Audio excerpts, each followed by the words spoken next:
Hello সবাইকে, কেমন আছেন সবাই? আরেকটি দিনের শুরুতে আপনাদের সবাইকে স্বাগত জানাচ্ছি। এটা ছিল শুক্রবার 14ই মার্চ 2025। সকালবেলা ঘুম থেকে উঠতে না উঠতেই বাটুলবাবু বাথরুমে গিয়ে মাছ খুঁজছিল। এই বাথরুম মানে এই ওয়াশরুমটা আমাদের ইউজ হয় না, গেস্ট ওয়াশরুম, কিন্তু খুবই কালেভদ্রে আসলে গেস্ট আসে। গেস্ট আসলেও আমাদের ওয়াশরুমটাই ইউজ করে, যেহেতু এখানে আমরা অনেক কাজকর্ম করি। এখানে দেখা যায় আমরা কাটাকুটি করি, অনেক বেশি মাছ আসলে, অনেক বেশি মাংস আসলে তখন এখানে কাটিং কুটিং করি। এই তো সকাল সকাল কি মাছ ভিজিয়েছি এটা দেখার জন্য দুই ভাই চক্কর দিল। মাছ ভিজিয়ে নাস্তা বানিয়ে খাওয়া দাওয়া করে এখানে একটুখানি রেস্ট করছিলাম। রেস্ট মানে পেজের রিপ্লাই, সেই সাথে কয়েকটা এডিটিং এইটুক সময়ের মধ্যে একটু সেরে ফেলছিলাম। আস্তে আস্তে বাটুলবাবু পঞ্চুকে একটু একটু মেনে নেওয়া শুরু করে দিয়েছে। এখনো পর্যন্ত ধারে কাছে গিয়ে পঞ্চুকে ছোঁয়নি, কিন্তু এতদিন পঞ্চুর আশেপাশে ঘুমায়নি সে। এই তো যখনই দেখলাম এত রিল্যাক্সে ঘুমাচ্ছে, তখনই বুঝে নিলাম আসলেই পঞ্চুকে সে মেনে নিতে শুরু করে দিয়েছে। আমাদের বাটুলবাবু অত্যন্ত সেন্সিটিভ স্বভাবের একটি ছেলে। এই বাসায় আমরা যখন প্রথম এসেছিলাম, এই বাসায় আসার পরে 10 থেকে 15 দিন সে না খেয়েছিল। নতুন জায়গায় তার মিশতে অনেক টাইম, সেইভাবে নতুন পঞ্চুকে দেখেও তার মান ভাঙতে 13-14 দিন চলে যাচ্ছে। পঞ্চু কিন্তু আবার অনেক স্মার্ট, সে কিন্তু দাদা বা ম্যাক্স কাউকেই ভয় পায় না। এই তো সব কাজকর্ম শেষ করে রান্নাঘরে চলে গেলাম। এখানে দেখেন আমার মাকসুদ সাহেব গরমে কেমন হাঁপাচ্ছিল। রান্নাঘরের অবস্থা খুবই খারাপ ছিল, কারণ এখানে হচ্ছিল দুপুরের রান্না, সেই সাথে বাটুল ম্যাক্সের জন্য মাছ সিদ্ধ, আমাদের জন্য মাছ ভাজি, এবং সেই সঙ্গে লালি এবং বেইলির জন্য দুপুরের খাবারটাও তৈরি করে ফেলেছিলাম।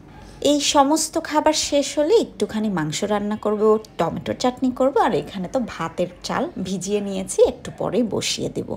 এই করতে করতে পঞ্চুকে একটু দেখে গেলাম পঞ্চুবাবু কি করছে। পঞ্চুবাবু এখানে রোদ খাচ্ছিল। আজকে যেহেতু শুক্রবার, আজকে সমস্ত বাবুদের হালকা পাতলা একটু গোসল করানোর ইচ্ছা আছে, তবে বাটুলকে ফুললি গোসল করিয়ে দিব, কারণ এই বছরে বাটুলবাবু এখনো গোসল করেনি। বাটুলবাবুর গোসলের ফুল ব্লগ ইচ্ছা আছে আরেকটি ব্লগ আকারে তৈরি করার। আপনারা যদি দেখতে চান তাহলে কমেন্ট করে জানাবেন, আমি ফুল ব্লগ তৈরি করব। বাটুলবাবু অনেকদিন পরে যখন গোসল করে তখন চিল্লাচিল্লি করে। সে কামড় আঁচড় কিছুই দেয় না, কিন্তু অনেক বেশি চিল্লাচিল্লি করে।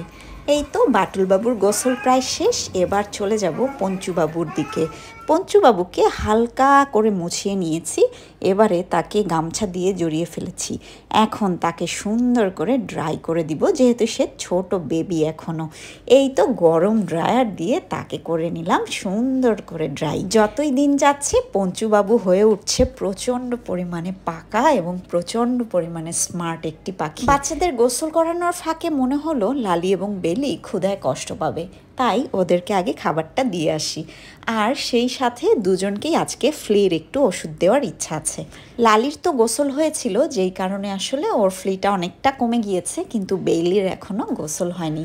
চেষ্টা করব আগামী সপ্তাহে বেইলির গোসল করিয়ে দিতে। আজকে অনেক গরম পড়ে গিয়েছে, বাচ্চাদের খাবারেরও আসলে রুচি নাই, ওদেরকে ডেকে ডেকে খাওয়ানোর জন্য নিয়ে আসতে হচ্ছিল।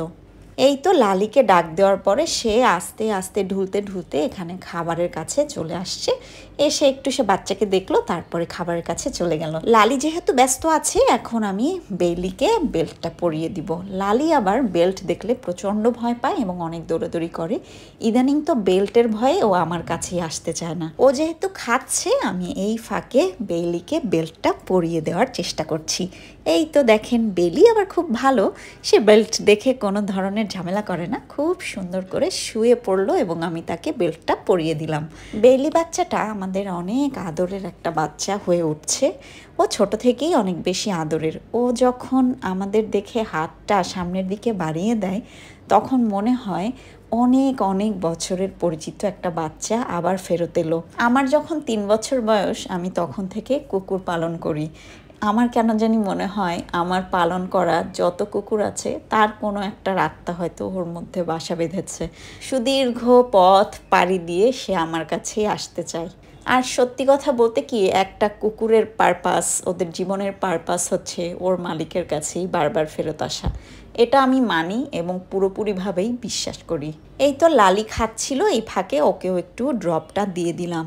এখন বেইলির তো বেল্ট পরানো শেষ, বারবার সে শুয়ে পড়ছিল। আজকে মনে হয় গরমে তার ভাল লাগছিল না, সে খেতেও গেল না। খুব অল্প করে ড্রপ দিব, 2 ফোঁটার মতো, তারপরে ঘাড়ের এই জায়গাটা একটু জাস্ট রাব করে দিব।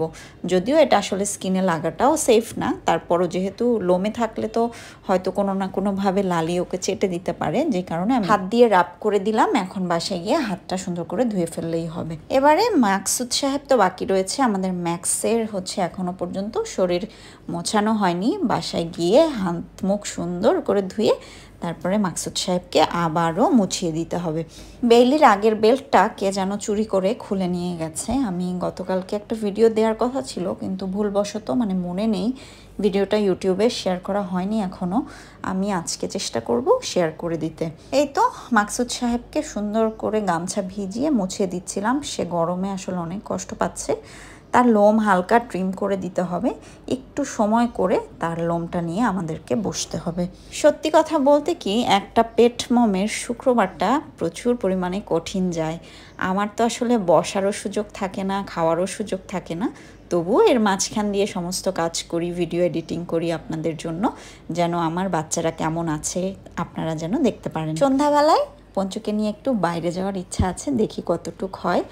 আমাদের আজকের এই ভিডিওটি আপনাদের কেমন লেগেছে কমেন্ট করে জানাবেন। আর আমাদের ভিডিও ভালো লেগে থাকলে আমাদের চ্যানেলটি সাবস্ক্রাইব করে আমাদেরকে সাপোর্ট করবেন। আজকে এই পর্যন্তই, দেখা হবে আপনাদের সঙ্গে আরেকটি ভিডিওতে। ভালো থাকবেন সবাই, সবাইকে অনেক অনেক ধন্যবাদ।